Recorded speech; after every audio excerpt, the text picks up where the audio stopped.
Are your people occupying? Yes. It's still on. It's on. And we have an aim to really, we've been having meetings really all through. But you see, we can never call off something if we get to the objective. And all of us are in one line, we need a better health. And then interns have really waited for them. So our need is to have them posted to the hospitals.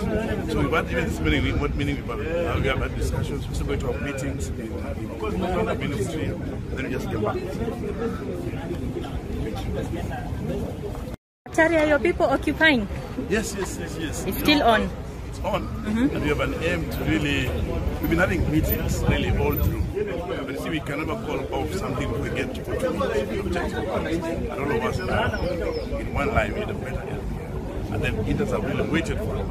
So our need is to have them posted to the hospitals. So we've had even this meeting, what meeting we have had discussions, we're still going to have meetings in the ministry, and then we just get back.